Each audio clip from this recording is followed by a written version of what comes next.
د ننګرهار امنیه قومندانۍ له خوا د دې ولایت د ټولو ولسوالیو امنیه قومندانیو او 9 حوزو د قطاعاتو د تعلیم او تربیې امرونو ته د ظرفیت لوړونې سیمینار پای ته ورسېده.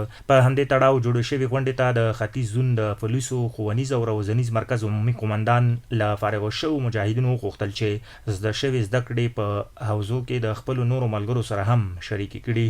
تاسې هر یو مسؤل په خپله ولسوالي په خپله حوزه کې مسؤلیت معلوم ده. تاسې تعلیم او تربیې آمرین یاست. تاسې ته یو غاټ مسؤلیت در په غاړه شوی، نو کوشش به کوئ هغه څه چې دلته مو زده کړل دا به نورو ملګرو سره هم شریکوئ.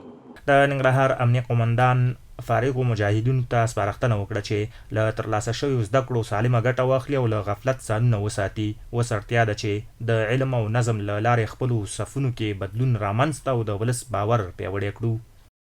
مجاهد همیشه باید داسې منظم واوسي.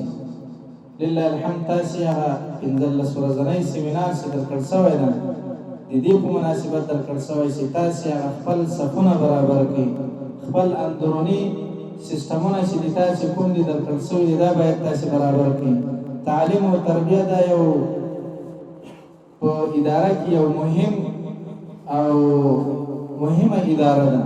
دغه راز د ننګرهار امنیه قومندانۍ ویان وایي له دې سیمینار څخه 9 تنه فارغ شوي چې بېلابېلو برخو کې ورته عملي او نظري زده کړې ورکول شوي.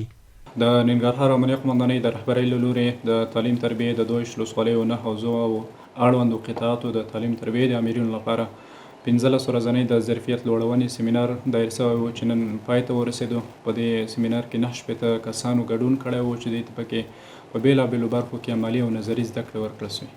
د سیمینار څخه فارغ شوي مجاهدین وایي د سیمینار پر مهال یې ډېر څه زده کړي او نورو ملګرو ته به یې هم ور زده کړي. په دغه 15 ورځني سیمینار کې مو ډېرې زده کړې وکړې. هغه ډېر لاسته راوړنې لرو، ډېر کار مو وکړو مسلکي برخه کې او تعلیمي برخه کې. هغه اصولنامې او تعلیمنامې چې په هغې په اړه باندې موږ خاص معلومات نه لرو، اوس الحمدلله ډېر څه په اړه باندې موږ معلومات ترلاسه کړه.